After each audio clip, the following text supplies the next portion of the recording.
कक्षा 7 हिंदी विषय मल्हार पुस्तक पाठ 3 फूल और कांटा का अभ्यास आज हम अपनी इस वीडियो में करने वाले हैं। Hello everyone, welcome back to home tutor. अगर आपने इस पाठ की व्याख्या नहीं देखी है तो देख लीजिएगा। लिंक आपको नीचे डिस्क्रिप्शन बॉक्स, ऊपर आई बटन और एंड ऑफ द वीडियो मिल जाएगा। तो चलिए आज की वीडियो को शुरू करते हैं।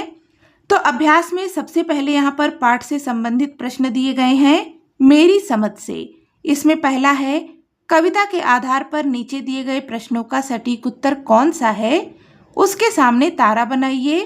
कुछ प्रश्नों के एक से अधिक उत्तर भी हो सकते हैं। तो यहाँ पर पहला है, कविता में कांटे के बारे में कौन सा वाक्य सत्य है। 4 वाक्य दिए गए हैं। पहला वाक्य है, कांटा अपने आसपास की सुगंध को नष्ट करता है। कांटा तितलियों और भंवरों को आकर्षित करता है। कांटा उंगलियों को छेदता है और वस्त्र फाड़ देता है। कांटा पौधे को हानि पहुंचाता है। तो यहाँ पर उचित विकल्प है, कांटा उंगलियों को छेदता है और वस्त्र फाड़ देता है। कविता में हमने यह पढ़ा था कि कांटा जो है वह उंगलियों को छेद देता है और सुंदर वस्त्रों को फाड़ देता है। तो यहाँ पर इसके सामने हम तारा बनाएंगे। फिर दूसरा है, कविता में फूल और कांटे में समानताओं और विभिन्नताओं का उल्लेख किया गया है। निम्नलिखित में से कौन सा वाक्य इन्हें सही रूप में व्यक्त करता है। पहला वाक्य है, फूल सुंदरता का प्रतीक है और कांटा कठोरता का। फूल और कांटे के बारे में लोगों के विचार समान होते हैं। फूल और कांटे एक ही पौधे पर उगते हैं लेकिन उनके स्वभाव भिन्न होते हैं। फूल और कांटे को समान देखभाल मिलती है, फिर भी उनके रंग ढंग अलग होते हैं। तो यहाँ पर 2 विकल्प सही हैं। पहला, फूल और कांटे एक ही पौधे पर उगते हैं लेकिन उनके स्वभाव भिन्न होते हैं। और दूसरा, फूल और कांटे को समान देखभाल मिलती है, फिर भी उनके रंग ढंग अलग होते हैं। तीसरा है, कविता के आधार पर कौन सा निष्कर्ष उपयुक्त है। व्यक्ति का कुल ही उसके सम्मान का आधार होता है। व्यक्ति के कार्यों के कारण ही लोग उसका सम्मान करते हैं। कुल की प्रतिष्ठा हमेशा व्यक्ति के गुणों से बड़ी होती है। यदि व्यक्ति अच्छे कार्य करता है तो उसके कुल को प्रसिद्धि मिलती है। तो इन 4 वाक्यों में से उचित विकल्प है कि व्यक्ति के कार्यों के कारण ही लोग उसका सम्मान करते हैं। और यहाँ पर एक और विकल्प है जो उचित है, वह है, यदि व्यक्ति अच्छे कार्य करता है तो उसके कुल को प्रसिद्धि मिलती है। तो यह वाक्य भी सही है। फिर अगला है, कविता के अनुसार निम्नलिखित में से कौन सा कथन बड़प्पन के लिए सर्वाधिक उपयुक्त है। धन दौलत और ताकत से व्यक्ति के बड़प्पन का पता चलता है। कुल के बड़प्पन की प्रशंसा व्यक्ति की कमियों को ढक देती है। बड़प्पन व्यक्ति के गुणों, स्वभाव और कर्मों से पहचाना जाता है। कुल का नाम व्यक्ति में बड़प्पन की पहचान का मुख्य आधार है। तो यहाँ पर सही विकल्प है कि बड़प्पन व्यक्ति के गुणों, स्वभाव और कर्मों से पहचाना जाता है। इसके बाद है, हो सकता है कि आपके समूह में साथियों ने अलग अलग या एक से अधिक उत्तर चुने हों। अपने मित्रों के साथ चर्चा कीजिए कि आपने ये उत्तर ही क्यों चुने। तो सबसे पहला विकल्प जो हमने चुना था कि कांटा उंगलियों को छेदता है और वस्त्र को फाड़ देता है, यह विकल्प हमने इसलिए चुना क्योंकि कविता में कांटे के नकारात्मक स्वभाव का वर्णन है कि किस तरीके से कांटा लोगों की उंगलियों में चुभ जाता है और सुंदर वस्त्रों को फाड़ देता है। दूसरे प्रश्न में हमने 2 विकल्प चुने थे क्योंकि फूल और कांटा दोनों समान परिस्थितियों में पलने के बाद भी अलग अलग प्रवृत्ति को अपनाते हैं। दोनों के स्वभाव में अंतर होता है। जहाँ फूल सभी को प्यारा लगता है, अपनी कोमलता की वजह से, अपने रंग और सुगंध की वजह से सभी को खुशी देता है, वहीं कांटा सभी को बुरा लगता है क्योंकि उसकी जो प्रवृत्ति है वह दूसरों को कष्ट देने की है, दुख देने की है। इसके बाद तीसरे प्रश्न में भी हमने 2 विकल्प चुने थे क्योंकि व्यक्ति अपने द्वारा किए गए अच्छे कर्मों तथा स्वभाव से पहचाना जाता है और इसी से उसके परिवार व कुल का मान सम्मान भी बढ़ता है। वहीं ऊंचे कुल में जन्म लेकर अगर व्यक्ति का स्वभाव नहीं अच्छा है वह बुरे कर्म करता है तो वह हमेशा निंदा का पात्र होता है, उसका कोई भी सम्मान नहीं करता। इसके बाद चौथे प्रश्न में हमने सही विकल्प चुना था कि बड़प्पन व्यक्ति के गुणों, स्वभाव और कर्मों से पहचाना जाता है। यह हमने इसलिए चुना क्योंकि बड़प्पन का अर्थ व्यक्ति के द्वारा किए गए अच्छे कर्म एवं अच्छे स्वभाव तथा गुणों से हैं। अगर व्यक्ति अच्छे कर्म करता है, उसका स्वभाव सभी के लिए अच्छा है और वह अपने गुणों के माध्यम से दूसरों की सहायता करता है, दूसरों को खुशियां देता है, तभी वह बड़ा कहलाता है, लोग उसका सम्मान करते हैं। तो इसलिए बड़प्पन हमेशा गुणों, स्वभाव और कर्मों से जाना जाता है। इसके बाद है पंक्तियों पर चर्चा। पाठ में से चुनकर कुछ पंक्तियां नीचे दी गई हैं, इन्हें ध्यान से पढ़िए और इन पर विचार कीजिए। आपको इनका क्या अर्थ समझ में आया, अपने समूह में साझा कीजिए और लिखिए। तो यहाँ पर कविता से संबंधित कुछ पंक्तियां दी गई हैं। पहला है, मेह उन पर है बरसता एक सा, एक सी उन पर हवाएं हैं वहीं, पर सदा ही यह दिखता है हमें, ढंग उनके एक से होते नहीं। तो इन पंक्तियों को पढ़कर हमें समझ में आता है प्राकृतिक परिस्थितियाँ जैसे बादल का बरसना, हवाओं का चलना, चांद की रोशनी इत्यादि फूल और कांटा दोनों के लिए समान होती हैं। अर्थात फूल और कांटा दोनों पर जितनी भी चीज़ें हैं, चाहे हवाओं का बहना हो, चाहे बादल का बरसना हो और चाहे चांद की रोशनी हो, सभी चीज़ें फूल और कांटे पे समान रूप से पड़ती हैं। ऐसा नहीं होता कि फूल पर पड़े और कांटे पर ना पड़े। तो सारी प्राकृतिक जो परिस्थितियां हैं वह दोनों को समान रूप से मिलती हैं। लेकिन इसके बावजूद भी हम देखते हैं कि दोनों की प्रवृत्ति में, दोनों के स्वभाव में, दोनों के ढंग में अंतर होता है। जहाँ पर फूल कोमल होता है, अपनी कोमलता से दूसरों को खुश करता है, वहीं पर कांटा नुकीला होता है, उसकी प्रवृत्ति दूसरों को पीड़ा देने की होती है। तो इस तरह से हम देखते हैं कि दोनों की प्रवृत्तियों में, दोनों के ढंग में बहुत ही ज़्यादा अंतर होता है। इससे हमें यह पता चलता है कि किसी भी व्यक्ति की पहचान उसके परिस्थितियों से नहीं होती है, बल्कि उसके अपने स्वभाव, अपने कर्मों और अपने गुणों से होती है।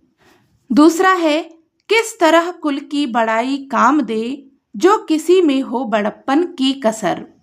इन पंक्तियों के माध्यम से हमें पता चलता है कि उच्च कुल में जन्म लेना कोई विशेषता या गुण नहीं है। व्यक्ति के अंदर गुणों का होना जरूरी है। यदि किसी के भीतर गुणों की कमी है, उसका व्यवहार और कर्म अच्छे नहीं हैं, तो श्रेष्ठ परिवार या कुल में जन्म लेना व्यर्थ है। भले ही वह व्यक्ति बहुत ऊंचे परिवार में, बहुत ऊंचे कुल में, बहुत बड़े परिवार में जन्म लेता है, लेकिन अगर उसके कर्म ही अच्छे नहीं है, स्वभाव ही अच्छा नहीं है, तो उसका कुल या परिवार उसके किसी काम का नहीं है। वह अपने कुल या परिवार से सम्मान प्राप्त नहीं करता, बल्कि अपने गुणों से, अपने स्वभाव से और अपने अच्छे कर्मों से सम्मान को प्राप्त करता है। इसके बाद आगे है, मिलकर करें मिलान। इस कविता में फूल और कांटा के उदाहरण द्वारा लोगों के स्वभाव में अंतर और समानताओं की ओर संकेत किया गया है। दूसरे शब्दों में फूल और कांटा प्रतीक के रूप में प्रयोग किए गए हैं।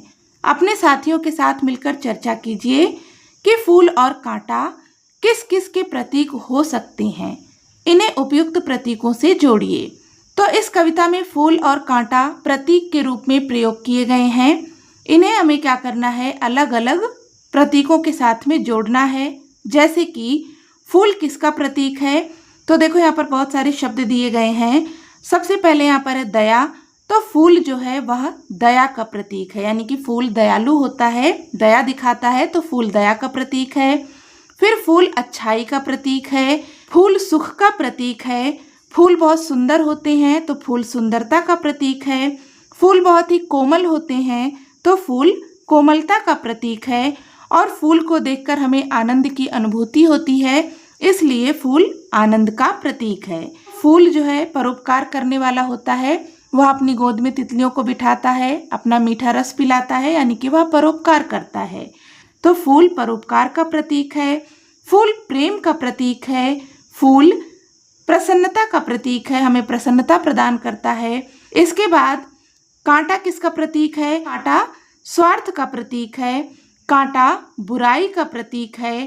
कांटा दुख का प्रतीक है, क्योंकि कांटा हमें दुख देता है तो वह दुख का प्रतीक है।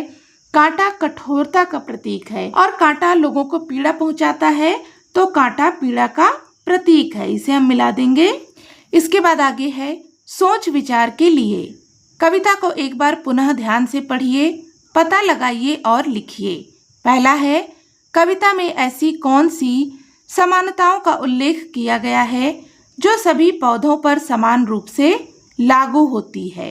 तो यहाँ पर हम उत्तर लिखेंगे कि निम्नलिखित चीजें हैं जो सभी पौधों पर समान रूप से लागू होती हैं, जैसे कि एक ही धरती पर जन्म लेना, बादलों का समान रूप से बरसना, चांद की रोशनी का समान रूप से पड़ना, हवाओं का समान रूप से प्राप्त होना। तो यह जो सारी प्राकृतिक परिस्थितियां हैं वह सभी पौधों पर समान रूप से लागू होती हैं। आपको फूल और कांटे के स्वभाव में मुख्य रूप से कौन सा अंतर दिखाई दिया? इस प्रश्न का उत्तर है, फूल कोमल, सुखदायी, सुगंध देने वाला तथा प्रेम पूर्वक व्यवहार करने वाला होता है, जबकि कांटा कठोर, कष्ट देने वाला और अहंकारी प्रवृत्ति का होता है। इसके बाद तीसरा है, कविता में मुख्य रूप से कौन सी बात कही गई है उसे पहचानिए, समझिए और अपने शब्दों में लिखिए। इस प्रश्न का उत्तर है, इस कविता में मुख्य रूप से यह बताया गया है कि ऊंचे कुल में जन्म लेने से कुछ नहीं होता, व्यक्ति के कर्म और स्वभाव ही उसकी पहचान होते हैं। समान परिस्थिति में पले बढ़े होने के बावजूद भी अपने गुण, अच्छे व बुरे कर्म से ही व्यक्ति को सम्मान या घृणा प्राप्त होती है। अगर व्यक्ति अच्छे कर्म करता है तो उसे सम्मान की प्राप्ति होती है और अगर बुरे कर्म करता है तो लोग उससे घृणा करते हैं। फिर अगला है, किस तरह कुल की बड़ाई काम दे जो किसी में हो बड़प्पन की कसर? उदाहरण देकर समझाइए। इस प्रश्न का उत्तर है कि कुल की प्रतिष्ठा तब तक कोई मायने नहीं रखती जब तक व्यक्ति के स्वभाव और कर्म में बड़प्पन ना दिखे। ऊंचे कुल में जन्मा व्यक्ति अगर बुरे कर्म करता है, अहंकार करता है, तो वह कभी सम्मान प्राप्त नहीं करता, जबकि छोटे कुल में जन्म लेने के बाद भी व्यक्ति अपने अच्छे कर्म और व्यवहार से सम्मान को प्राप्त करता है। अगला है खटकता एक सबकी आंख में, दूसरा है सोहता सुर शीस पर। लोग कैसे स्वभाव के व्यक्तियों की प्रशंसा करते हैं और कैसे स्वभाव वाले व्यक्तियों से दूर रहना पसंद करते हैं? तो इस प्रश्न का उत्तर है कि लोग फूल की भांति कोमल, विनम्र, परोपकारी, दूसरों का हित करने वाले और दयालु स्वभाव के व्यक्तियों की प्रशंसा करते हैं और कांटे के समान दूसरे को पीड़ा देने वाले, दर्द देने वाले और दूसरों का अहित करने वाले लोगों से दूर रहना पसंद करते हैं। आगे है अनुमान और कल्पना से। अपने समूह में मिलकर चर्चा कीजिए। कल्पना कीजिए कि चांदनी, हवा और मेघ केवल एक पौधे पर बरसते हैं। बाकी पौधे इन सब के बिना कैसे दिखेंगे और उनके जीवन पर इसका क्या प्रभाव होगा? तो इस प्रश्न का उत्तर है कि यदि चांदनी, हवा और मेघ एक ही पौधे पर बरसते रहें, एक ही पौधे को उनका पालन पोषण मिलता रहे, तो बाकी के जो पौधे हैं वह मुरझाने लगेंगे, वहाँ की मिट्टी सूख जाएगी, उनके पत्ते पीले पड़ जाएंगे और उनकी सुंदरता नष्ट हो जाएगी, वे सूख जाएंगे। यदि सभी पौधे एक जैसे होते तो दुनिया कैसी लगती? इस प्रश्न का उत्तर है, यदि सभी पौधे एक जैसे होते तो सब जगह एक ही आकार के पौधे, एक ही आकार की पत्तियां, रंग तथा सुगंध वाले फूल होते। इस एक रूपता से दुनिया नीरस और उबाऊ लगती, कहीं कोई नयापन या विविधता नहीं होती। मनुष्य को प्रकृति से किसी भी प्रकार की प्रेरणा नहीं मिलती। इसके बाद अगला प्रश्न है, यदि कांटे न होते और हर पौधा केवल फूलों से भरा होता तो क्या होता? इस प्रश्न का उत्तर है, कांटे पौधों के सुरक्षा कवच के समान होते हैं, पौधों की सुरक्षा करते हैं। यदि हर पौधा केवल फूलों से भरा होता तो फूलों की रक्षा करने वाला कोई नहीं होता। पशु पक्षी उनको आसानी से खराब कर देते, पौधों का अस्तित्व संकट में पड़ जाता। अगला प्रश्न है, कल्पना कीजिए कि एक तितली कांटे से मित्रता करना चाहती है, उनके बीच कैसा संवाद होगा? तो इस प्रश्न का उत्तर है, तितली का कांटे से संवाद कुछ इस प्रकार होगा। जैसे तितली बोलेगी कि कांटे भैया, आज तो बहुत ही ज्यादा चमकती हुई धूप है, पर तुम अब भी पहले जैसे ही दिख रहे हो। कांटा बोलेगा, तितली बहन, मैं तो ऐसा ही हूँ, तुम्हारी तरह रंग बिरंगी और मुलायम होना मेरे नसीब में नहीं। तितली कहेगी, अरे नहीं, तुम अपने को कम मत समझो, तुम्हारे बिना तो फूलों की रक्षा ही नहीं हो सकती। कांटा बोलेगा, क्या सच में? सभी मुझसे डरते हैं। तितली बोलेगी, तुम बाहर से कठोर हो, लेकिन तुम्हारे अंदर भी जीवन के लिए प्रेम है, तुम तो फूलों की रक्षा करते हो। कांटा बोलेगा, शुक्रिया तितली बहन, तुम्हारी बातें सुनकर अच्छा लगा, चलो आज से हम अच्छे दोस्त हुए। तितली बोलेगी, हाँ हाँ, क्यों नहीं, आज से हम पक्के दोस्त हैं। तो इस प्रकार से आप कांटे और तितली के बीच में संवाद लिख सकते हैं, या अगर इससे अलग कुछ आप लिखना चाहें, आपके मन में कोई विचार है तो आप उसे भी यहाँ पर लिख सकते हैं। अगला प्रश्न है, कल्पना कीजिए कि आपको किसी कांटे, फूल या दोनों के गुणों के साथ जीवन जीने का अवसर मिले तो आप किन के गुणों को अपनाना चाहेंगे? कारण सहित बताइए। तो इस प्रश्न का उत्तर है कि हम कांटे और फूल दोनों के गुणों को अपनाना चाहेंगे, क्योंकि फूल हमें कोमलता, मधुरता, प्रेम, करुणा, परोपकार आदि की बात सिखाते हैं। वहीं दूसरी ओर कांटे से हमें यह प्रेरणा मिलती है कि हमें कठिन परिस्थितियों में भी कैसे जीवन जीना है, कैसे अपने आप को स्थिर रखना है। ये हमें शक्तिशाली बनने तथा कठिनाइयों का सामना करने की सीख देती हैं। इसके बाद आगे है शब्द से जुड़े शब्द। नीचे दिए गए रिक्त स्थानों में बड़प्पन से जुड़े शब्द अपने समूह में चर्चा करके लिखिए।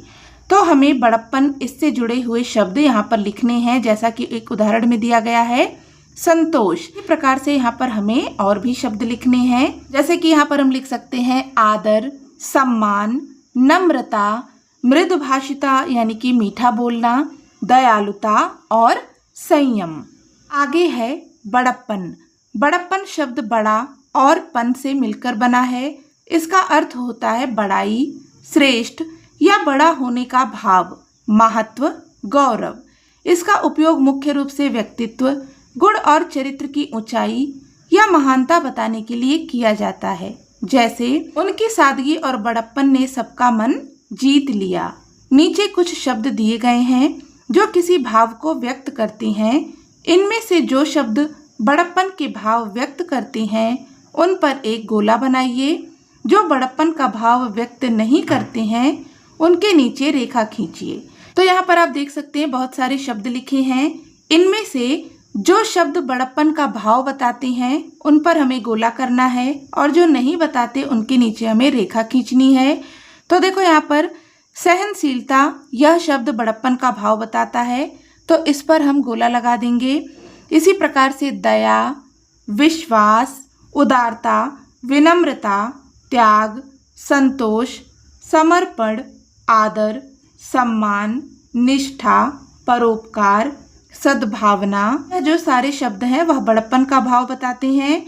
और द्वेष, घमंड, ईर्ष्या, क्रूरता, प्रतिशोध, स्वार्थ, अपमान, अविश्वास, झूठ, अधीरता, लालच और झगड़ालूपन, यह जो है यह सारे शब्द बड़प्पन का भाव नहीं बताते हैं, तो इन्हें हम रेखांकित कर देंगे।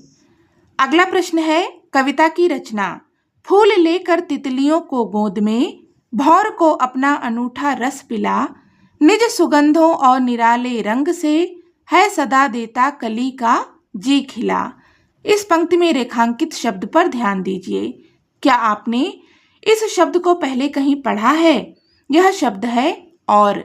कविता में रावण नहीं लिखा गया है। कई बार बोलते हुए हम शब्द की अंतिम ध्वनि उच्चारित नहीं करते हैं। कभी भी कविता के लय के अनुसार ऐसा प्रयोग करते हैं। इस कविता में ऐसी अनेक विशेषताएं छिपी हैं, जैसे प्यार में डूबी तितलियों के स्थान पर प्यार डूबी तितलियों का प्रयोग किया गया है। हर दूसरी पंक्ति का अंतिम शब्द मिलती जुलती ध्वनि वाला यानी तुकांत है आदि। तो कविता में बहुत सारी विशेषताएं हैं, जैसे कि यहाँ पर जो पंक्तियां दी गई हैं उसमें और की जगह पर सिर्फ औ लिखा हुआ है। तो इससे संबंधित प्रश्न है कि अपने समूह के साथ मिलकर इन विशेषताओं की सूची बनाइए। अपने समूह की सूची को कक्षा में सबके साथ साझा कीजिए। तो कविता में कौन कौन सी विशेषताएं हैं उसकी सूची आपको बनानी है। जैसे कि कविता में मुहावरों का प्रयोग किया गया है, जैसे इस पंक्ति को ही आप देख लें कि है सदा देता कली का जी खिला। तो जी खिलाना ये जो है एक मुहावरा है, तो कविता में मुहावरों का प्रयोग किया गया है। इसके अतिरिक्त कविता में तुकांत शब्दों का प्रयोग किया गया है, जैसे कि डालता, पालता, बही, नहीं, पिला, खिला इत्यादि। विपरीत अर्थ वाले शब्दों का प्रयोग, कविता में विपरीत अर्थ वाले शब्दों का प्रयोग किया गया है, जैसे है खटकता एक सबकी आंख में, दूसरा है सोहता सुर शीश पर। तो खटकना और सुशोभित होना, सोहना, यह दोनों विपरीत अर्थ को प्रकट करने वाले शब्द हैं। प्रश्नात्मक शैली, कविता में प्रश्नात्मक शैली का प्रयोग किया गया है, यानी कि प्रश्न पूछा गया है, जैसे कि किस तरह कुल की बड़ाई काम दे। कविता में प्राकृतिक चीजों को मानवीय भावनाओं और मानवीय क्रियाओं से जोड़ा गया है, यानी कि कविता में जो प्राकृतिक चीजें हैं उन्हें मानवीय क्रियाओं को करते हुए दिखाया गया है। जो क्रियाएं मनुष्य करते हैं वह प्राकृतिक चीजों को करते हुए दिखाया गया है, जैसे फूल का अपनी गोद में तितलियों को बिठाना या फूल का भौरों को रस पिलाना। तो यह मानवीय क्रियाएं हैं, लेकिन इसे प्रकृति की चीजों को करते हुए दिखाया गया है। इसके बाद दूसरा है, नीचे इस कविता की कुछ विशेषताएं और वे पंक्तियां दी गई हैं जिसमें ये विशेषताएं झलकती हैं। विशेषताओं का सही पंक्तियों से मिलान कीजिए। आप कविता की पंक्ति में एक से अधिक विशेषता भी ढूंढ सकते हैं। तो यहाँ पर कविता की कुछ विशेषताएं और साथ में कविता की कुछ पंक्तियां दी गई हैं, तो हमें इन विशेषताओं को इन पंक्तियों में ढूंढना है और उनके साथ में मिलान करना है। ऐसा भी हो सकता है कि कोई एक विशेषता एक से अधिक पंक्ति में दिखाई दे। तो देखो यहाँ पर पहली विशेषता है कि एक ही वर्ण से शुरू होने वाले दो शब्द एक ही पंक्ति में साथ साथ आए हैं। यह विशेषता हमें दूसरी और चौथी पंक्ति में दिखाई देती है। दूसरी पंक्ति है कि भौर को अपना अनूठा रस पिला। तो यहाँ पर अपना और अनूठा, यह दोनों जो शब्द हैं इनका पहला वर्ण आ है और यह साथ साथ आया है। इसी प्रकार से जो चौथी पंक्ति है कि है खटकता एक सबकी आंख में, दूसरा है सोहता सुर शीश पर। यहाँ पर सोहता और सुर इन दोनों में सा वर्ण एक साथ आया है, साथ साथ आया है। तो यह विशेषता इन दो पंक्तियों में हमें दिखाई देती है। फिर दूसरी विशेषता है मुहावरे का प्रयोग किया गया है। मुहावरे का प्रयोग हमें चौथी और पांचवी पंक्ति में दिखाई देता है। चौथी पंक्ति है खटकता एक सबकी आंख में, दूसरा है सोहता सुर शीश पर। तो यहाँ पर आंख में खटकना एक मुहावरा है और पांचवी पंक्ति है सदा देता कली का जी खिला। तो जी खिलाना यह भी एक मुहावरा है। तीसरी विशेषता है प्रश्न पूछा गया है। तो यह विशेषता हमें पहली पंक्ति में देखने को मिलता है, किस तरह कुल की बड़ाई काम दे। इस पंक्ति में प्रश्न पूछा गया है। चौथी विशेषता है प्राकृतिक वस्तुओं जैसे पेड़ पौधों में मानवीय कार्यों और भावनाओं का वर्णन किया गया है। तो यह विशेषता हमें देखने को मिलता है दूसरी और छठी पंक्ति में। तो यहाँ पर भौरों को अपना रस पिलाना और तितलियों को गोद में बिठाना, यह दोनों मानवीय क्रियाएं हैं। इसके बाद पांचवी विशेषता है एक दूसरे के विपरीत अर्थ वाले शब्दों का प्रयोग किया गया है। तो यह विशेषता हमें देखने को मिलती है चौथी पंक्ति में। तो यहाँ पर खटकना और सोहना यानी कि सुशोभित होना, अच्छा लगना, यह दोनों विपरीत अर्थ वाले शब्द हैं और इनका प्रयोग एक ही पंक्ति में किया गया है। आगे है कविता का सौंदर्य। आगे कविता की कुछ पंक्तियां दी गई हैं, इनमें कुछ शब्द हटा दिए गए हैं और साथ में मिलते जुलते अर्थ वाले शब्द भी दिए गए हैं। इनमें से प्रत्येक शब्द से वह पंक्ति पूरी करके देखिए जो शब्द उस पंक्ति में जच रहे हैं, उन पर घेरा बनाइए। तो यहाँ पर हमें कविता की कुछ पंक्तियाँ दी गई हैं और यहाँ पर आप देख सकते हैं ब्रैकेट में कुछ शब्द दिए गए हैं जिनका अर्थ एक समान है, यानी कि ये पर्यायवाची शब्द हैं। हमें क्या करना है, जो रिक्त स्थान है इनमें उचित शब्द चुनकर भरना है कि कौन से शब्द हैं जो इन कविता की पंक्तियों के साथ में सही से जच रहे हैं, इनके साथ उपयुक्त लग रहे हैं। तो पहला है जन्म लेते जगह में एक ही पौधा उन्हें है पालता।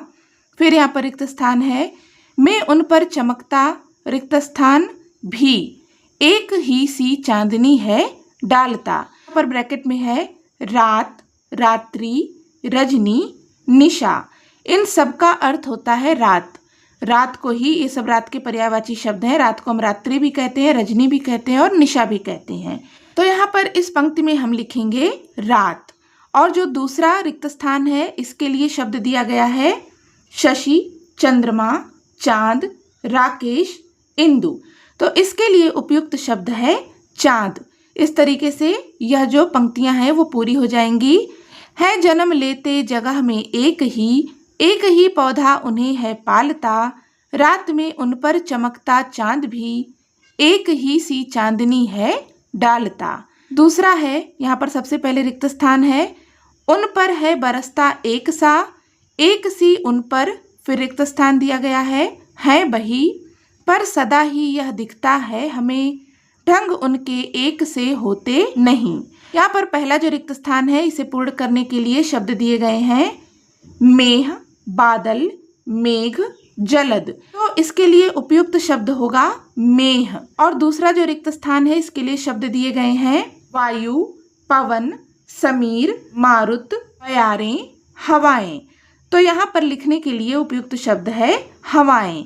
इस तरह से यह पूर्ण होगा, मेघ उन पर है बरसता एक सी उन पर, हवाएं हैं बही, पर सदा ही यह दिखता है हमें, ढंग उनके एक से होते नहीं। अब इससे संबंधित यहाँ पर एक प्रश्न है कि अपने समूह में चर्चा करके पता लगाइए कि कौन सा शब्द रिक्त स्थानों में सबसे अधिक साथियों को जच रहा है और क्यों। तो इसका उत्तर हम लिख सकते हैं कि कविता में कवि ने जो शब्द लिखे हैं वही शब्द यहाँ पर जच रहे हैं, क्योंकि यह जो शब्द हैं यह कविता की लयात्मकता को बनाए रखते हैं। इसके बाद आगे है विशेषण। भौर का बेध देता श्याम तन। श्याम तन का अर्थ है काला शरीर। यहाँ श्याम शब्द भौरे के शरीर की विशेषता बता रहा है, अर्थात श्याम विशेषण है। तन एक संज्ञा शब्द है जिसकी विशेषता बताई जा रही है, अर्थात तन विशेष शब्द है। नीचे दी गई पंक्तियों में विशेषण और विशेष शब्दों की पहचान करके लिखिए। यहाँ पर नीचे कविता की कुछ पंक्तियां दी गई हैं, इनमें से हमें विशेषण और विशेष शब्दों को छांटकर लिखना है। संज्ञा या सर्वनाम की विशेषता बताने वाले जो शब्द होते हैं उन्हें हम विशेषण कहते हैं। तो जो विशेषता बता रहा है वह शब्द विशेषण है और जिसकी विशेषता बताई जा रही है वह शब्द विशेष्य है। जैसे कि पहली पंक्ति है भौर का है बेध देता श्याम तन। तो यह उदाहरण के लिए दिया गया है। इसमें श्याम यह शब्द विशेषण है और तन यह शब्द विशेष्य है, क्योंकि श्याम तन इस शब्द की विशेषता को बता रहा है। इसी प्रकार से दूसरा है फाड़ देता है किसी का वर बसन। वर का अर्थ होता है सुंदर और बसन का अर्थ होता है कपड़े, सुंदर कपड़े। तो इस तरीके से यहाँ पर वर शब्द बसन शब्द की विशेषता को बता रहा है। फिर है भौर को अपना अनूठा रस पिला। इस पंक्ति में अनूठा यह विशेषण शब्द है और रस यह विशेष शब्द है। रस कैसा है? अनूठा है। तो रस की विशेषता बताने वाला शब्द अनूठा है, इसलिए ये विशेषण है। अगला है निज सुगंधों और निराले ढंग से। इस पंक्ति में निराले यह शब्द विशेषण है और ढंग यह शब्द विशेष्य है। ढंग कैसा है? निराला है, अनोखा है। तो ढंग की विशेषता को बताने वाला शब्द है निराला। नीचे दिए गए विशेष्यों के लिए अपने मन से विशेषण सोच के लिखिए। अब यहाँ पर हमें कुछ विशेष्य दिए गए हैं, यानी कि कुछ शब्द हैं जो कि संज्ञा शब्द हैं।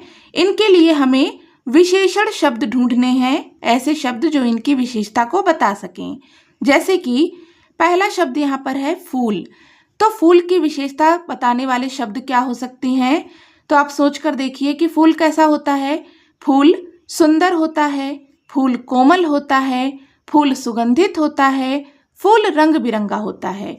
तो यहाँ पर कोई भी शब्द आप लिख सकते हैं, जैसे कि हम यहाँ पर लिख देते हैं सुगंधित और रंग बिरंगा। इसी प्रकार से अगला शब्द है कांटा, तो कांटा कैसा होता है? कांटा नुकीला होता है और कांटा मोटा या छोटा होता है। कोई कांटे होते हैं जो बहुत छोटे से होते हैं और कुछ कांटे होते हैं जो मोटे होते हैं, लंबे होते हैं। तो इस तरह से आप कांटे की विशेषता बताने वाले शब्दों को लिख सकते हैं। अगला है मेघ, यानी कि बादल। तो बादल कैसे होते हैं? बादल जो है वह काले होते हैं, घने होते हैं। तो यहाँ पर हम लिख देते हैं काला और घना। फिर है चांद, तो चांद की विशेषता हम कैसे बता सकते हैं? जैसे कि पूरा चांद, आधा चांद, सुंदर चांद। तो यहाँ पर हम लिख सकते हैं पूरा, आधा। फिर है रात, रात की विशेषता बताने वाले शब्द जैसे हम लिख देते हैं काली और अंधेरी। तो इस प्रकार से हमने यहाँ पर इस पाठ का अभ्यास पूरा कर लिया। इससे संबंधित कोई भी डाउट हो तो आप कमेंट करके पूछ सकते हैं। वीडियो हेल्पफुल लगी हो तो प्लीज़ इसे लाइक करें, शेयर करें। चैनल पर नए हैं तो सब्सक्राइब भी कर लें। मिलते हैं नेक्स्ट वीडियो में, तब तक के लिए take care and bye bye.